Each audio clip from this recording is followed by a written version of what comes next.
afternoon to you all. Hope you all are doing well. So this is going to be the very first lecture of a very very important chapter, probability. आज ये फटाफट से ये chapter आपको class 11 में भी देखना है, 12 में भी देखना है, उससे पहले भी आपने जरूर देखा होगा. इसके अलावा अगर इंडिया पॉइंट ऑफ व्यू से बात करें तो बहुत ही बेहतरीन और बहुत ही ज्यादा इंपॉर्टेंट चैप्टर है, क्योंकि इसका वेटेज अच्छा खासा. अच्छा आज तो भुला गए थे. हैप्पी टीचर्स डे भी है ना. बहुत बहुत धन्यवाद, बहुत बहुत धन्यवाद. की बात करें इंडिया पॉइंट ऑफ व्यू से अगर बात करूं ना, तो प्रोबेबिलिटी प्लस स्टैटिस्टिक्स में चैप्टर आपको पता है, प्रोबेबिलिटी प्लस स्टैटिस्टिक्स मिला करके आपको करीब 20 क्वेश्चन तक देखने मिल जाते हैं. और अगर केवल प्रोबेबिलिटी की बात करूं तो रो के भी कम से कम आप इसके 8 to 10 क्वेश्चन तो एक्सपेक्ट कर ही लेते हो. रो के भी 8 से 10 क्वेश्चन एक्सपेक्ट कर सकते हो प्रोबेबिलिटी के. इतना इंपॉर्टेंट चैप्टर है. और घूम फिर के उन्हीं चीजों से सवाल आते हैं. अभी आप 11वीं में हो, मैं कोशिश करूंगा कि प्रोबेबिलिटी में जो 12वीं वाली प्रोबेबिलिटी जिसको कंडीशनल प्रोबेबिलिटी बोलते हैं, जिसमें बेस थ्योरम के बारे में पढ़ना होता है, आई ट्राई कि वो सारी चीजें भी इसमें एक ही साथ कवर कर दूं ताकि आप 12वीं वाली प्रोबेबिलिटी पहले सॉल्व करो. चलेगा ना? 12वीं वाली चीजें भी एक ही वन में कवर कर लेंगे. एक बार में डेफिनेशन प्रोबेबिलिटी पढ़ेंगे और इन फेवर और इन अगेंस्ट भी देख लेंगे, और बेसिक प्रोबेबिलिटी किस तरीके से निकाली जाती है हम वो भी देख लेंगे, है ना? 12,000 नहीं 12, ओनली 12. ठीक है. 6 तो 8 जोड़ा नहीं जाता है, मल्टीप्लाई किया जाता है. जैसे आपने यहां पे देखा मेरे भाई, एक डाइस में 6 था तो दो डाइस में कितना हो गया था? 6 गुना 6 यानी कि 36. याद आया? दो डाइस में 6 गुना 6 यानी कि 36. m into n हो जाता है. समझ इसकी बात क्लियर? अब तो आते हैं अपने इवेंट्स वगैरह के बारे में. बस ये जानना है क्या वन काउंट होगा इसमें. इसमें बिल्कुल वन काउंट होगा, क्योंकि वन ना ही प्राइम है ना ही कंपोजिट है. यहां आपसे कंपोजिट नंबर नहीं मांगा गया है. एग्जामिनर आपसे बोल रहा है प्राइम नहीं होना चाहिए, बाकी कुछ हो हमें चलेगा, प्राइम नहीं होना चाहिए. तो हम 1 को भी काउंट करेंगे, हम 4 को भी काउंट करेंगे. हम केवल 4 और 6 आते हैं, क्योंकि इनके अलावा कोई कंपोजिट नंबर नहीं है. 1 ना ही प्राइम है ना ही कंपोजिट है. 2 इवन है लेकिन 2 प्राइम है. तो अगर केवल कंपोजिट की बात करी जाएगी तो 4 and 6. अब अगर ध्यान से सैंपल स्पेस एक बारी, तो सैंपल स्पेस क्या होगा बाबू? Head L. और इवन क्या लिखा हुआ है? Find the probability of getting a head. तो इसमें केवल हेड ही आएगा, तो आपने यहां पे हेड लिख दिया. एनएस की अगर हम बात करेंगे तो एनएस कितना है? एनएस है 2. अगर हम एनई की बात करेंगे तो एनई कितना है? 1. अब प्रोबेबिलिटी की बात करेंगे तो क्या हो जाएगा? 1/. तो ये बिल्कुल बेसिक है. जहां अपने एनएस कितने होंगे? एक सिक्के से दो, दो सिक्के से फिर दो, 2 3 4 7. ये तो क्लियर है कि 1/8 होगा. ये तो क्लियर है कि 1/8 होगा. नहीं प्रोबेबिलिटी 0 लिखेंगे ना. 8 से 8 आ ही नहीं सकता. 8 तो कभी आ ही नहीं सकता. इसका तो 0 हो जाएगा. भाई नहीं, प्रोबेबिलिटी 0 लिखेंगे ना. प्रोबेबिलिटी 0 लिखेंगे. 5 तो नंबर ऑफ एलिमेंट या नल सेट को रिप्रेजेंट करते हैं ना 5 से. परम्यूटेशन में 0 को इवन नंबर पढ़ाते हैं. 0 को हर जगह इवन नंबर पढ़ा जाता है. 0 इवन नंबर ही होता है. आखिरी वाले की 0 को हर जगह इवन नंबर पढ़ा जाता है बाबू. 0 इवन नंबर ही होता है. आखिरी वाले की प्रोबेबिलिटी हो जाएगी बाबू 1. ऐसा क्यों? ऐसा इसलिए क्योंकि जब डाइस रोल करते हो तो 1 2 3 4 5 6 यही तो नंबर आते हैं. 1 2 3 4 5 6 यही नंबर आते हैं ना. तो ये सबके सब क्या है? 8 से छोटे हैं. ये सबके सब लेस देन 8 है. तो इनकी प्रोबेबिलिटी क्या हो जाएगी? सीधे 1 हो जाएगी. और इसी तरह की इवेंट को बाबू हम क्या बोलते हैं? Sure event. जिसकी प्रोबेबिलिटी 1 हो, जिसकी प्रोबेबिलिटी 1 हो, ऐसे इवेंट्स को बाबू हम किस नाम से जानते हैं? श्योर इवेंट के नाम से जानते हैं. सर हम तो देखने नहीं कि कौन पहले आंसर दिया, हम तो लिखे को देने वाले थे ना. हम बाद में जाकर के पर 7 कहां गया बाबू? ओहो, 7 आए ना आए उससे क्या मतलब है? बस आपको ये चेक करना है ना कि 8 से छोटे नंबर कितने आ रहे हैं. 8 से छोटे जो नंबर आएंगे वो आपके इवेंट में काउंट होंगे. वो आपके इवेंट में काउंट होंगे, है ना. 7 का कोई रोल नहीं है. क्यों 7 का रोल होगा? तुम्हारा कोई रोल है उसके जीवन में? नहीं है ना. तो मान लो कि तुम उसके जीवन का 7 हो. जैसे 7 का कोई रोल डाइस को रोल करने में नहीं है, वैसे तुम्हारा रोल उसके जीवन में कुछ नहीं है. पढ़ लीजिए बाद में इसके लिए आगे मेथड पढ़ेंगे. अगर मैं एनएस की बात करता हूं, तो नंबर ऑफ एलिमेंट कितने हो जाएंगे बाबू? 36 के बराबर हो जाएंगे. Number of element in sample space will be 36. ये तो क्लियर है. अब जरा इवेंट की बात करते हैं कि कब इनका सम 8 के बराबर होगा. कब सम 8 के बराबर होगा? अगर 6 2 रहा तो 8 होगा. अगर 5 3 रहा तो 8 होगा. अगर 4 4 रहा तो 8 होगा. जैसे 6 2 है तो 2 6 भी हो सकता है. 5 3 है तो 3 5 भी हो सकता है. कितने आए? 1 2 3 4 5. प्रोबेबिलिटी क्या हो जाएगी बाबू? 5 अपॉन में 36. सबसे पहले 12 मेथड मिलेगा सही टाइम पे, बट अभी इनका बेसिक करिए. 5/36. Very good.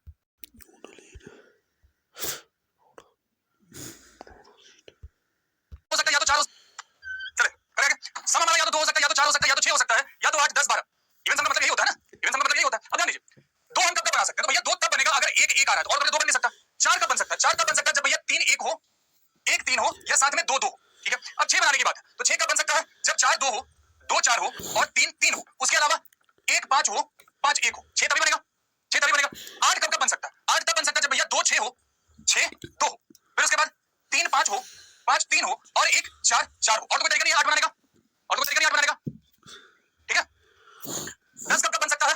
तो साहब हमारा 10 तब बन सकता है जब हमारे पास 4 6 हो, 6 4 हो या 5 5 हो. और किसी तरीके से 10 बनेगा क्या? और कोई 10 नहीं है.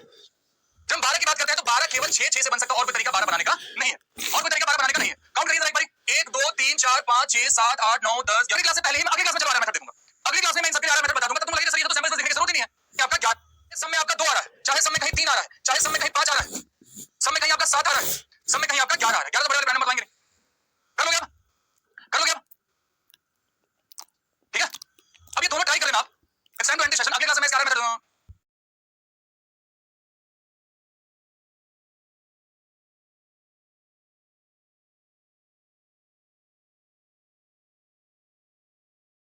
do it fast. Good evening to you all. Hope you are doing well. चलो यार शाबाश. So this is going to be the second lecture of probability. एक क्लास हमारी ऑलरेडी हो गई है जो कि हमने पढ़ा था टीचर्स डे के दिन. दोस्तों बहुत ज्यादा चीजें हमने कुछ पढ़ी थी. असली और ज्यादा चीजें पढ़ेंगे. हम सब तरीके यूज करके सीख लेंगे. So that you can solve some more questions.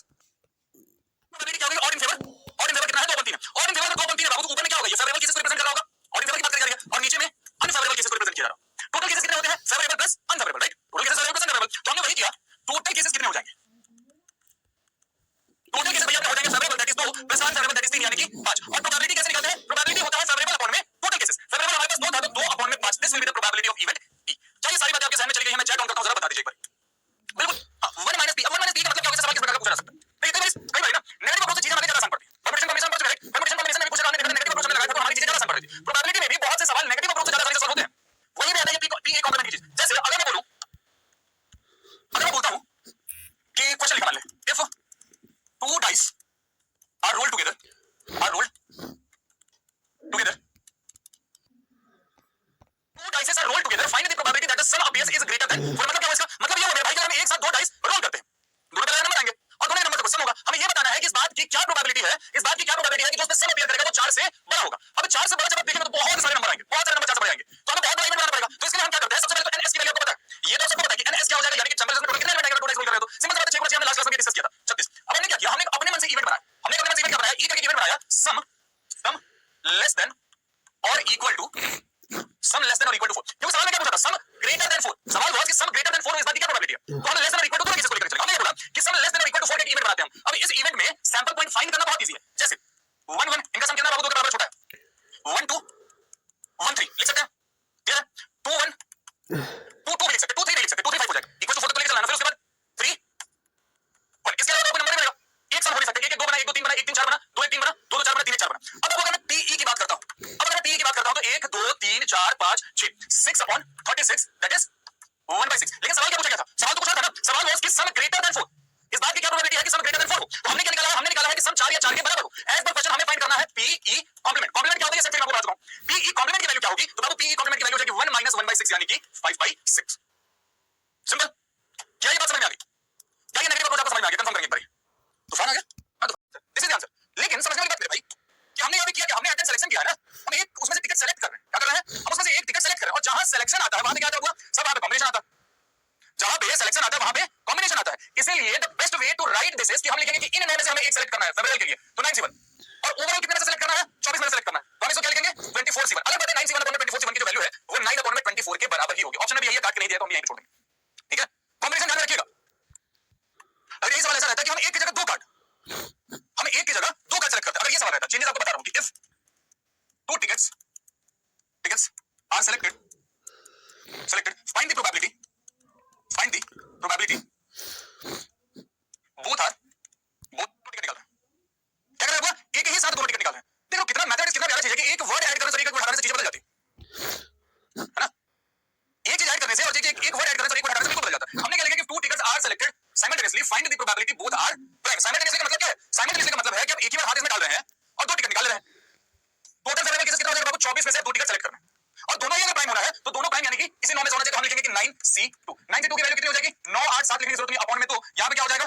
24 23 22 लिखने की जरूरत नहीं अपॉन में, तो इससे ये गया 9 into 8 अपॉन में 24 गुना 23, 8 से 3 बार में, 3 से 3 बार में, फाइनल वैल्यू 3 अपॉन में 23, 3 अपॉन 23। वेरी गुड, आपकी तरह मस्त प्यारा। अरे वाह, मैथमेटिक्स है तो प्यारा। 312 तक कैसे जाओ? काटो काटो नहीं क्या?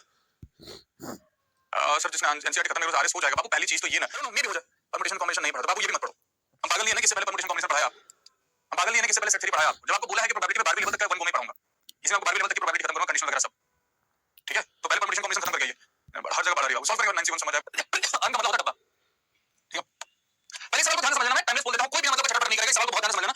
अब मैं फिर से एक बात बता रहा हूं कि जैसा जैसा तुम्हें परम्यूटेशन कॉम्बिनेशन में सीधा शौर्य की चीज पढ़ाई है, उसी प्रकार से प्रोबेबिलिटी में सीधे शौर्य की चीज पढ़ा रहा हूं, सीधे शौर्य का कंटेंट प्रोवाइड कर रहा हूं तुम्हें। ऐसा नहीं है कि उधर उधर चल रहा है, सीधा शौर्य का कंटेंट तुमको मिल रहा है, जो एक्चुअल एंड के वजह से पढ़ाता हूं वही चीज पढ़ा रहा हूं सीधे। अब तुम जब शौर्य बनाओगे उस समय ये सारी चीजें बदलनी पड़ेगी तुम लोग के चक्कर में, वरना लोग शहर में तो जाएंगे ये बैठ गया था, समझ लेंगे वरना कर लेंगे मेहनत। लेकिन अभी ये सीधा शौर्य पढ़ा रहा है तुमको, ध्यान से पढ़िए। लिखा हुआ क्या कि 2 integer section wise chosen with replacement from the set this, then the probability that the x minus 1 x minus y का मॉडुलस इज ग्रेटर देन 5। क्या है? x minus y का मॉडुलस इज ग्रेटर देन 5, यही सवाल है। Modulus greater than 5 होना चाहिए। अब क्या चीज समझिए बाबू, इस डब्बे में टोटल कितने इंटीजर्स हैं बताओगे? इस डब्बे में मैं अगर पूछूं कि टोटल कितने इंटीजर्स हैं, तो भैया इस डब्बे में 0 से लेकर 10 तक बोला गया है, तो टोटल 11 इंटीजर होने वाले हैं, ठीक है? टोटल 11 इंटीजर होने वाले हैं। अब एक बात बताइए, x और y चूज करना है विद रिप्लेसमेंट, तो x को चूज करने के कितने एलिमेंट हमारे पास? तो वो x को चूज करने के लिए भैया हमारे पास 11 एलिमेंट है, राइट? x इन 11 में से कोई भी हो सकता है, ऐसा थोड़ी है कि एक ही साथ दो नंबर पिक कर रहा है, ये थोड़ी लिखा है। ये नहीं लिखा है कि एक ही साथ आप दो नंबर पिक कर रहे हैं, यहां लिखा है विद रिप्लेसमेंट कि एक आपने उठाया देखा वापस डब्बे में डाल दिया, मतलब x के लिए टोटल 11 पॉसिबल तरीके हैं और y के लिए भी टोटल 11 तरीके हैं। काम पूरा कब होगा? पीएमसी याद करवा रहा हूं, वहां पे हमने पढ़ा था ना, काम पूरा करने वाला तरीका। काम पूरा कब होगा? जब हमने x और y दोनों सेलेक्ट कर लिया, यस और नो? तो काम पूरा करने के लिए हमें क्या करना पड़ता है? मल्टीप्लाई करना पड़ता है, यानी कि 1 to 1 number of element in sample space कितना हो जाएगा बाबू? 121 के बराबर हो जाएगा। क्या ये बात समझ में आई? मैं तो ये बात समझ लीजिए, बाकी चीजें बात करेंगे। क्या बात समझ में आई? होपफुली बातों के 1 से 2 क्यों नहीं किया, तो सेलेक्ट कर रहे हैं। आपको पहले बता दिया कि तो हम अलग-अलग सेलेक्ट कर रहे हैं, पहले देखा, डबल में डाल दिया, फिर देखा। तो x के लिए भी 11 एलिमेंट है और y के लिए भी 11 एलिमेंट, हम सेपरेट सेलेक्ट कर रहे हैं, एक साथ सेलेक्ट नहीं कर रहे हैं, इसलिए 11 into 11 121। अब एक बात समझिए, हमें बोला गया कि x - y का मॉडुलस ग्रेटर देन 5 होना चाहिए, है ना? अब अगर मैं लिखता हूं यहां पे मैं लिखता हूं x और यहां पे मैं लिखता हूं y, एक जगह x लिखता हूं, एक जगह y लिखता हूं। अगर मैं x की वैल्यू 10 लिखूंगा और y की वैल्यू 0 लिखूंगा, 10 - 0 ग्रेटर देन तो होगा ही, यस और नो? तो अगर मैं x की जगह पे 10 लेता हूं, y की जगह पे 0 लेता हूं, तो 10 - 0 तो ग्रेटर देन 5 ही होगा, करेक्ट? अच्छा, अगर मैं x की जगह पे 10 लेता हूं और y की जगह पे 1 लेता हूं, तब भी चलेगा, 10 2 भी चलेगा, 10 1 4 10 2 चला, 10 3 भी चलेगा, 10 4 भी चलेगा, 10 5 नहीं चल सकता, क्योंकि 10 - 5 जब आप करेंगे तो वैल्यू 5 हो जाएगी। 10 - 5 5 ओनली, लेकिन हमें चाहिए था greater than 5, greater than equal to नहीं, ग्रेटर देन 5, तो 10 4 ये पेयर बने। अच्छा, अब कुछ और चीज सेलेक्ट करते हैं, फिर से x मैं यहां पे लिखता हूं x y। अगर मैं 9 0 का पेयर बनाऊं तो चलेगा क्या? 9 में से 0 घटाना है, ग्रेटर देन 5 है। अगर मैं 9 1 रखूं तो भी चलेगा, 9 2 रखूं तो भी चलेगा, 9 3 रखूं तो भी चलेगा, 9 4 नहीं रख सकते भैया। 9 4 क्यों नहीं रख सकते? 9 4 इसलिए नहीं रख सकते क्योंकि 9 में से 4 जाएगा तो 5 आएगा, यहां पे ग्रेटर देन 5 लिखा, ग्रेटर देन इक्वल टू 5 नहीं लिखा। आगे के केसेस फिर से x कुछ बनाते हैं हम, x y। अब मैं x के लिए 8 रखता हूं, 8 0 8 1 8 2, अब 8 3 में रख सकते हो, 4 में से 3 जाएगा, फिर से 5 आ जाएगा और 5 नहीं चाहिए अपने। फिर से x बनाते हैं भाई, x y 7 0 7 1, भैया तो 7 2 नहीं रख सकते, बिल्कुल नहीं रख सकते, कैसे रखूं, कैसे रखोगे? यहां जब आते हैं तो एक केस और आ जाएगा x y का, जब 8 6 0 रखेंगे 6 1 नहीं रख सकते। टोटल पॉसिबल केसेस काउंट करिए, 1 2 3 4 5 4 9 9 3 12 12 2 14 14 1 15। बट अब यहीं पे एक छोटा सा ट्विस्ट है। ट्विस्ट क्या है? ट्विस्ट भैया ये है कि यहां लिखा हुआ है x - y का मॉडुलस इज ग्रेटर देन 5। अगर मेरे भाई 10 - 0 का मॉडुलस है वो ग्रेटर देन 5 है, तो 0 - 10 का मॉडुलस भी तो ग्रेटर देन 5 होगा ना, आगे ना? बताओ, अगर 10 - 0 का मॉडुलस ग्रेटर देन 5 है तो 0 - 10 का मॉडुलस भी ग्रेटर देन 5 होगा। 0 - 10 क्या हुआ?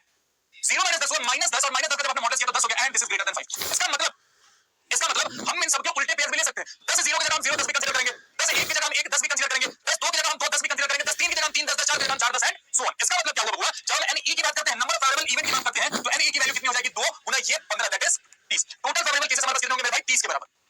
टोटल वेरिएबल केसेस हमारे पास 30 के बराबर होंगे। और अगर मैं प्रोबेबिलिटी की बात करूंगा तो प्रोबेबिलिटी क्या हो जाएगा फिर यहाँ पे? प्रोबेबिलिटी मेरे भाई हो जाएगी 30 अपॉन में 1 2, this will be the answer. बाबू जहां आर मेथड होगा वो मैं आर मेथड बता दूंगा, उसके लिए परेशान मत हो। आर मेथड कुछ देना वो मैं दे दूंगा, लेकिन वो मेरे मन का डिपेंडेंट है, कब दूंगा मैं आर मेथड। सो आपके मन से नहीं चलेगा, कॉन्सेप्ट पढ़ाना जरूरी है ना, ठीक है? अब इसमें सवाल लिखेंगे, लिखा क्या हुआ है? अच्छा कुछ सवाल ना जब विद टाइम प्रैक्टिस करोगे आपको प्रैक्टिस ये चीजें समझ में आएंगी, आपको प्रैक्टिस ये चीजें समझ में आएंगी। कौन सा सवाल हमारे फॉर्मूले से ज्यादा इजी पड़ेगा, कौन सा सवाल हमारे इस मेथड से ज्यादा इजी पड़ेगा। The probability that at least one of the event A and B, at least one of the event का मतलब बस मेरे को बता दो, यूनियन या इंटरसेक्शन में से क्या होगा, दोनों में से कोई एक होगा। बताओ अगर मैं बोलता हूं कि at least one of the event, तो यूनियन की बात कर रहा हूं या इंटरसेक्शन की बात कर रहा हूं? यूनियन यूनियन कहां जा रहे हैं? अच्छा ये तो यार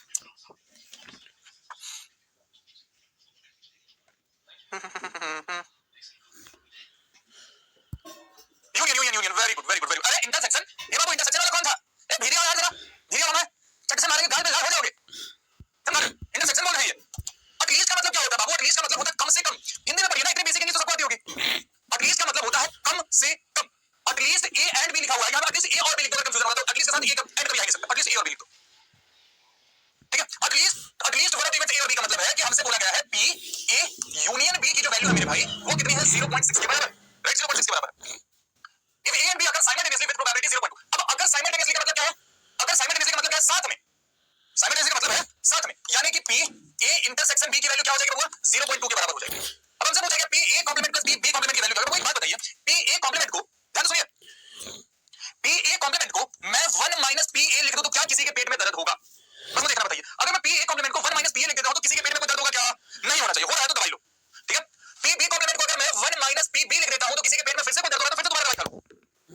हमसे P A complement plus B B complement माना गया था, हमने लिख दिया उसे 1 minus P A plus 1 minus P B. तो इसका मतलब हमें क्या बताना है? हमें बताना है 2 minus P A plus P B की वैल्यू क्या होगी। This is what we have to find out, ladies and gentleman. अब हमारे जहन में एक फार्मूला आता है, फार्मूला क्या आता है कि भैया एक फार्मूला है हमारे पास, P A union B is equal to P A plus P B minus का पी ए इंटरसेक्शन बी। हमारे पास ये फार्मूला है, ठीक है? पी यहां से अगर बात करो तो क्या ऐसे बोल सकते हैं कि P A plus P B जो है, ये P A plus P B जो है, this is nothing but P A union B plus P A intersection B. ये तो है और चुप पे जो ये सब but P A union B plus P A intersection B, ये तो है ऑप्शन बी, ये तो है और अलग से थोड़ी है कुछ। ये सब 0.6 प्लस 0.2, 0.6 प्लस 0.2। अब इसका क्या मतलब है? इसका मतलब भैया this is 0.8, P A plus P B की वैल्यू 0.8 के बराबर है। सवाल क्या पूछा गया था? सवाल पूछा गया था P A complement plus P B complement कितना होगा। हमने उसको थोड़ा इस प्रकार से लिख दिया, तो फाइनल वैल्यू क्या हो जाएगी? 2 माइनस 0.8 यानी कि 1 point, this will B answer, 40 will be answer, ठीक है? अगर पी ए की बात करी जाएगी तो पी ए हमेशा लेस देन इक्वल टू 1 होगा, हमेशा लेस देन इक्वल टू 1 होगा। पी बी की बात करी जाएगी तो ये भी लेस देन इक्वल टू 1 होगा, ठीक है? अगर पी ए यूनियन बी की बात करी जाएगी तो ये भी लेस देन इक्वल टू 1 होगा, परंतु P A plus P B तो ग्रेटर देन 1 हो सकते हैं, तो डिफरेंट प्रोबेबिलिटीज का सम, ये सम प्रोबेबिलिटी है। समझ गए? 40 विल बी आंसर हो गया। Both of them are together, बस मुझे सवाल इसको हम इंटीग्रल सॉल्व करेंगे, इसको हम वेन डायग्राम से सॉल्व करेंगे, ध्यान से समझिए। वेन डायग्राम सिखाना है ना, देखिए अगर मैं यहां बनाता हूं एक डिब्बा, प्रोबेबिलिटीज का ये डिब्बा बना, जादुई डिब्बा। जादुई डिब्बे में एक हमने बनाया सेट ए वाला लड्डू और एक हमने बनाया सेट बी वाला लड्डू, ठीक है। फिर वही small small C small D लिख देते हैं, ए बी सी। पहले क्या बोला गया है, let A and B be two events such that probability that exactly one of them occur. अब इन्हीं चीजों का, इन अंग्रेजियों को पकड़ना पड़ेगा आपको अच्छे से, समझे? इन अंग्रेजियों को अच्छे से पकड़ना पड़ेगा। क्या लिखा हुआ है यहाँ पे, exactly one of them occur is 2/5। अब एक्जेक्टली वन ऑफ देम अकर का मतलब क्या है कि या तो अकेले स्मॉल, या तो अकेले ए हो रहा है। अब अकेले ए यानी कि स्मॉल है, अकेले ए यानी कि स्मॉल है, या तो अकेले बी हो रहा है यानी कि स्मॉल सी। अगर अकेले ए हो रहा है तो स्मॉल है, अकेले बी हो रहा है तो स्मॉल सी, ठीक है। तो ए प्लस सी की वैल्यू क्या होता है, देखिए बाबू 2/5 के बराबर दे रखिए। अच्छा, तो प्रोबेबिलिटी ए और बी, अगर ए और बी लिखा हुआ है, और का मतलब क्या है, ए बी में से कोई भी हो रहा है, तो इसका मतलब ए प्लस बी प्लस सी की वैल्यू क्या दे रखिए बाबू, 1/2 के बराबर दे रखिए। Then the probability of both of them occur together. अब both of them occur together मतलब क्या हो गया, तो सब both of them occur together का मतलब होता है कि स्मॉल बी की वैल्यू कितनी है, जरा ये बताइए। क्या इन दोनों इक्वेशन को देखकर तुम स्मॉल बी की वैल्यू फाइंड कर लोगे, बताओ क्या इन दोनों इक्वेशन को देखकर तुम स्मॉल बी की वैल्यू फाइंड कर लोगे? भैया फाइंड करना भैया, स्मॉल बी यहां से हो जाएगा 1/2 माइनस का a प्लस सी, यानी कि 1/2 माइनस a प्लस सी यानी कि 2/5। एलसीएम क्या हो जाएगा मेरे भाई, 10 के बराबर 2 से 5 बार में, 5 से 2 बार में यानी कि 4, 5 में से 4 गया तो 1/10, this will be the answer. और 1/10 को क्या लिख सकते हैं बाबू, 0.1 0.1 लिखो, 0.10 लिखो के बराबर है।